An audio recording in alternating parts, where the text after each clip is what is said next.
Bonjour et bienvenue dans Parole de CHU, le podcast qui vous plonge au plein cœur du CHU de Rouen à travers le témoignage des personnes qui font vivre l'hôpital au quotidien, les patients, les professionnels, les experts et les chercheurs. Pour ce nouvel épisode de Parole d'experts, nous abordons un sujet aussi crucial que sensible, la cybersécurité dans le secteur de la santé. Dans un contexte où les cyberattaques visant les établissements de santé se multiplient, il devient essentiel de comprendre les enjeux de la cybersécurité pour protéger les données sensibles des patients et des professionnels. Pour en parler, j'ai le plaisir d'accueillir Cédric Hamelin, bonjour, responsable de la sécurité du système d'information du CHU de Rouen, et Vincent Trelli, président de l'APSIS, l'association pour la sécurité des systèmes d'information en santé. Bonjour. Bonjour. Alors pour commencer, est-ce que vous pouvez vous présenter en quelques mots et nous expliquer quelles sont vos missions respectives, s'il vous plaît? Monsieur Hamelin, vous pouvez commencer. Je vais commencer. Donc, je suis Cédric Hamelin, donc le RSSI, responsable de la sécurité du système d'information au CHU de Rouen. Donc, mon rôle, c'est d'accompagner l'établissement dans la mise en œuvre de bonnes pratiques de sécurité pour se prémunir de toutes les menaces qui pèsent sur un établissement de santé comme le nôtre. Donc, l'idée, c'est de se protéger de tout ce qui est typologie de menaces comme l'envoi de mails malveillants, le rançongiciel qui permet de chiffrer des postes de travail et des fichiers sur ces postes de travail-là. Donc, l'idée, c'est d'accompagner les métiers dans ces bonnes pratiques et également de conformer l'établissement à tout ce qui est aspect réglementaire. Donc, s'assurer que l'établissement répond bien à tous les enjeux réglementaires et conformité au travers des certifications. Monsieur Trelli. Et moi, je suis Vincent Trelli, président de l'Association pour la sécurité des systèmes d'information de santé, expert en cyber et santé, et je fédère, l'APSIS fédère les RSSI, donc les RSSI du monde de la santé, que ce soit les RSSI de groupements hospitaliers de territoire, de CHU comme Cédric ou de groupes privés. On les réunit chaque année autour d'un congrès national et on a différents travaux qui nous permettent de mettre en relation l'ensemble de ces personnes qui travaillent chacune dans tous les grands hôpitaux de France, un peu solitaire, et donc le fait d'avoir une association de référence permet de les fédérer et d'animer ce réseau. Alors, est-ce que vous pouvez nous expliquer les raisons de votre venue ici aujourd'hui au CHU de Rouen? Eh bien, je suis ici depuis mardi dernier pour un cycle de conférences à différents professionnels de santé pour justement parler avec eux de qu'est-ce que la cyberinsécurité numérique, où sont les pirates, pourquoi est-ce que les établissements de santé les intéressent et comment est-ce que l'on peut adopter un comportement relativement vertueux et donc pour aller dans le sens de ce que disait Cédric Hamelin, un comportement qui permet de protéger l'institution, de protéger le système d'information, et donc je suis en face de tout un tas de professionnels différents et je leur délivre cette formation et réponds à leurs questions, toujours beaucoup de questions sur les bons comportements adoptés, est-ce que c'est valable aussi à titre privé chez soi, pourquoi est-ce qu'on n'a pas accès à tel type de technologie qui paraît évidemment simple mais dans le CHU on ne peut pas l'avoir, pourquoi est-ce qu'il ne faut pas déployer, utiliser des clés USB, pourquoi il faut faire attention à ses mots de passe. Voilà, c'est d'avoir un discours de responsabilité tout en restant aussi un peu ludique dans ces conférences. Alors, les hôpitaux sont des cibles de plus en plus fréquentes de cyberattaques. Quels sont les principaux risques pour un établissement comme le nôtre, monsieur Hamelin? Alors, les risques, ils sont multiples. Le premier risque, c'est qu'on a des attaquants qui vont chercher à avoir un but lucratif. Leur objectif, c'est de compromettre un établissement, justement pour faire un gain financier. Donc, ils souhaitent, dans un premier temps, soit proposer une rançon, c'est-à-dire qu'ils vont chiffrer des fichiers sur l'établissement, donc ils vont chercher à atteindre des fichiers et à les chiffrer. Et l'objectif, c'est de demander le paiement d'une rançon pour récupérer une clé et déchiffrer ces clés. Donc le but est vraiment un objectif lucratif. Il y a également un souhait d'exfiltrer les données. Les données de santé, il faut savoir qu'elles ont un coût. Un dossier patient, ça peut aller entre 30 et 300 $. C'est un coût sur le dark web. Le dark web, c'est le site internet qu'on ne voit pas, qui n'est pas accessible à tout le monde. Et en fait, les attaquants vont chercher à avoir ce but lucratif de récupérer de la donnée et de les revendre sur internet pour construire des fausses identités, récupérer des informations comme des identifiants et des mots de passe pour les revendre à d'autres attaquants. Il y a un vrai business derrière tout ça. Ils vont chercher à faire vraiment de l'argent et du profit par rapport à ça. Il y a également d'autres catégories d'attaquants, c'est ce qu'on appelle les activistes, des personnes qui ne vont pas forcément chercher à atteindre l'établissement lui-même.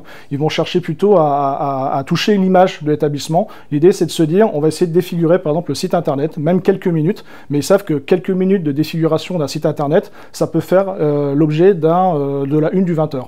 Le CHU de Rouen, comme on l'a vu en 2019, quand il s'est fait attaquer, il y a eu beaucoup de choses qui ont été publiées sur les réseaux sociaux, dans la presse, etc. ça fait le buzz, ça fait l'image, ça atteint l'image à l'établissement, et ils vont chercher justement à faire passer des messages au travers cette atteinte à l'image. Donc voilà, les objectifs, c'est lucratif et atteinte à l'image. Vous voulez compléter? Oui, effectivement. Cybercriminels, cyberespions, cyberguerriers, cyberactivistes, ce sont les gens qui font peser une menace autour des établissements de santé. Vous avez cité les cyberattaques sur les établissements de santé. Souvent, l'objectif est financier. C'est effectivement de récupérer de l'argent, de récupérer de la donnée pour mener des arnaques, des escroqueries.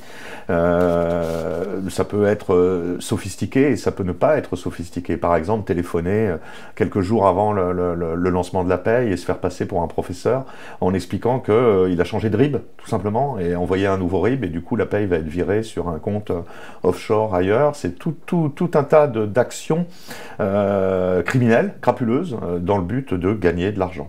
Comme le disait Cédric Hamelin, les données se revendent, hein, c'est-à-dire que quand vous avez réussi à voler et à dérober, par exemple, des copies de photos d'identité, des copies de cartes vitales, des copies de passeports ou de documents d'identité, des comptes rendus hospitaliers, des comptes rendus médicaux, des signatures de médecins, tout ça, à un moment donné, vous avez un paquet de documents entre les mains et vous allez pouvoir vendre à la découpe 4 $ le diplôme, 4 $ la fausse carte d'identité, 4 $ le faux diplôme d'infirmier, par exemple. Et donc, c'est très lucratif de récupérer toutes ces données dans les établissements. Alors, Monsieur Hamelin, tout à l'heure, vous avez abordé donc, la cyberattaque dont le CHU a été victime en 2019. Est-ce que vous pouvez nous rappeler comment c'est arrivé, quel impact ça a eu pour le CHU et comment vous avez géré la situation? Donc en fait, tout a commencé un vendredi soir. Donc on va bientôt d'ailleurs fêter les 5 ans de la cyberattaque dans quelques jours. Donc en fait, l'attaquant s'est introduit sur le système d'information en ayant compromis un ou des utilisateurs de l'établissement. Et ensuite, il a fait ce qu'on a fait une décharge, c'est-à-dire qu'il a déployé ses outils pour chercher à procéder à une latéralisation sur le système d'information. C'est-à-dire qu'il est rentré sur le poste d'un utilisateur ou des utilisateurs. Il a cherché ensuite à atteindre tous les actifs critiques de l'établissement, tout ce qui est sauvegarde, tout ce qui est ce qu'on appelle l'Active Directory. Donc comment on s'authentifie sur le système d'information, ça se fait au travers de l'Active Directory. Donc il a cherché à atteindre tous ces actifs critiques.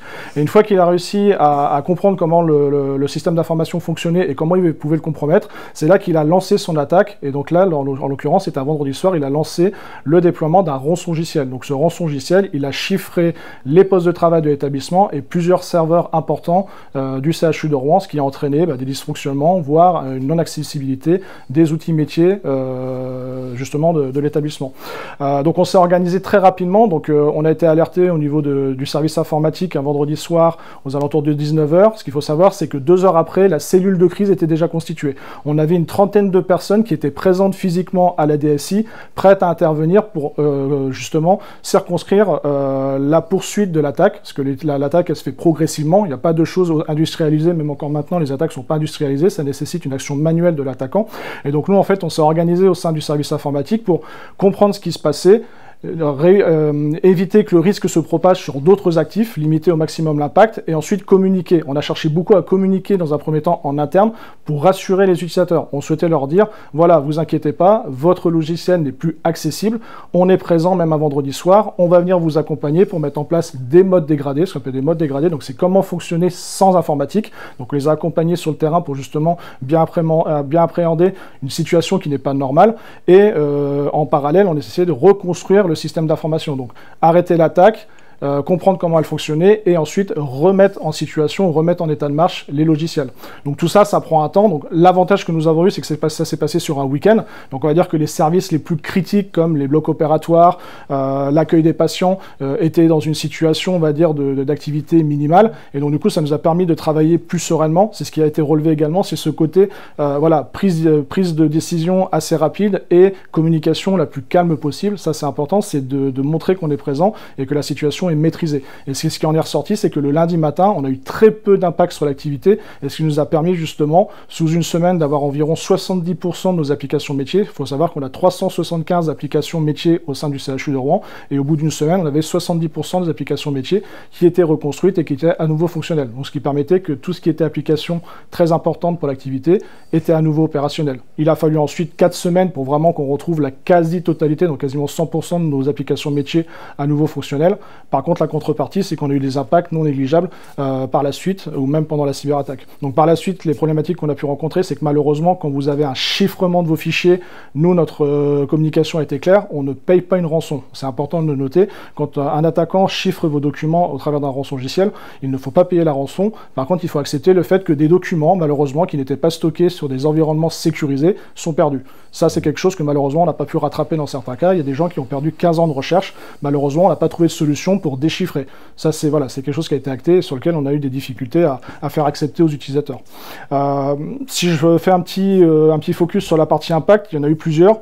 Le premier, il a été organisationnel, parce que justement, on était dans un mode dégradé. Donc, il a fallu que les équipes de l'établissement, mais également les équipes métiers de l'établissement, mais également le service informatique, face à une situation, ont dû faire face à une situation de crise donc inhabituelle, et donc du coup il a fallu qu'ils s'adaptent. Et nous on n'était pas forcément préparés. À l'époque on n'organisait pas d'exercices comme c'est le cas maintenant. Il y a des exercices généralement qui sont réalisés pour se mettre en situation de crise et mieux appréhender ce type de situation. C'était pas notre cas. Par contre on s'est adapté. C'est là la force et la résilience que notre établissement a pu mettre en place, c'est que il a fait preuve d'une certaine résilience parce qu'il s'est adapté par rapport à des situations, par exemple des incidents de production qu'on peut rencontrer, par exemple au sein du service informatique, ça arrive régulièrement qu'un logiciel tombe en panne. Et on sait comment remettre ce type de logiciel en route. On s'est adapté en s'appuyant sur des procédures qui existaient à l'époque, et maintenant on les a fait évoluer pour améliorer justement ou limiter la partie organisationnelle. Le second impact qu'on a pu noter, c'est le côté financier, parce que malheureusement, il a fallu payer des heures supplémentaires, payer des prestataires spécialisés pour nous aider ou nous accompagner dans la gestion de cette crise, et donc il a fallu bien payer toutes ces heures supplémentaires et ces prestataires. Donc ça a eu un coût financier, on n'a pas aujourd'hui d'estimation précise, c'est compliqué pour une structure comme la nôtre, on n'est pas une société du CAC 40, donc c'est difficile de mesurer l'impact financier, mais on sait qu'il y a eu un impact non négligeable au niveau financier pour l'établissement. Et enfin, le dernier impact, il est en termes d'image. Pourquoi ? Parce que dès qu'on se fait attaquer, ça sort dans les journaux. Et donc quand on a un CHU comme le CHU de Rouen, qui est le premier employeur de la région, qui a une renommée au niveau national ou international par rapport à des projets de recherche qu'on peut mener, et dès qu'on se fait attaquer, on fait la une des 20 heures. Et donc ça, on a eu une quinzaine de jours où il y a eu beaucoup d'informations qu'on véhiculait dans la presse, dans les réseaux sociaux, parfois des fausses informations, des choses qu'on communiquait en interne qui n'étaient pas forcément utilisées à bon escient sur les réseaux sociaux, et donc il a fallu s'adapter aussi également en termes de communication pour mieux expliquer ce qui se passait chez nous et rassurer les patients, parce qu'il faut aussi redonner confiance aux patients, et aussi rassurer nos personnels par rapport à cette situation de crise. Et du coup, quelles leçons vous en avez tirées et quelles sont les actions qui ont été mises en place pour renforcer la sécurité informatique depuis cette cyberattaque? Vous parliez tout à l'heure d'exercices de simulation. Oui. Donc maintenant, c'est une obligation. Les établissements de santé doivent chaque année réaliser un exercice de gestion de crise. Donc nous, on a fait un exercice l'année dernière, justement, où on a à nouveau testé notre organisation au plus haut niveau décisionnaire. L'idée, c'est de se dire, on réunit la cellule de crise institutionnelle, donc direction générale, direction fonctionnelle, les métiers, principaux décideurs, et l'idée c'est de les remettre en situation de crise et de voir comment ils réagiraient à nouveau face à une situation de cyberattaque. Donc ça c'est un exercice qu'on souhaite pérenniser dans le temps, donc faire à nouveau de nouveaux exercices, mais en appliquant un peu plus les métiers, c'est-à-dire descendre un niveau en dessous, et justement de se réorganiser, se réadapter, parce que la menace évolue, et il faut également que nous on évolue avec cette menace et la réponse à ce type d'accident. Donc justement c'est ce qu'on souhaite c'est ce qu'on est en train de travailler justement, c'est ce qu'on appelle travailler sur le PRA-PCA, donc le plan de reprise et de continuité d'activité, c'est comment les métiers peuvent fonctionner pendant une durée limitée ou sur une longue durée sans informatique, comment ils peuvent fonctionner, et donc l'idée c'est de s'organiser et de structurer tout ça. En parallèle, bien entendu, l'idée c'est essayer de limiter ces impacts ou éviter que ça se produise, et donc nous on a travaillé sur le renforcement de la sécurité périphérique. La menace elle est souvent depuis l'extérieur, les attaquants ils sont de Russie, ils sont d'Ukraine, ils peuvent être aussi en France. L'idée c'est de se dire on essaye au maximum d'éviter que, même si l'hôpital est ouvert vers l'extérieur, il est ouvert physiquement vers l'extérieur, mais au niveau des logiciels et flux, il est également ouvert vers l'extérieur. L'idée, c'est de se dire comment on se prémunit pour limiter que les attaquants profitent de cette ouverture pour rentrer chez nous. Donc on s'est attaché justement à faire une protection périphérique, et également on travaille, comme on le fait notamment avec Vincent en ce moment, on essaie de travailler également sur de la sensibilisation pour dire quand un attaquant a réussi à entrer, comment les utilisateurs peuvent eux jouer un rôle d'acteur et nous accompagner, nous aider à les détecter plus rapidement. Vous voulez compléter ? Il a très bien expliqué ce qui se passe dans une cyberattaque. Après la phase de sidération, il y a une phase de panique, en particulier au début, il y a 4 ans, 5 ans, hein, quand c'est arrivé, parce que justement, ces habitudes n'avaient pas été prises, ces entraînements. Donc phase de sidération, phase un peu de panique, constat des dégâts, comment est-ce qu'on se réorganise, est-ce que l'informatique repart? Non. Il repart quand? On ne sait pas.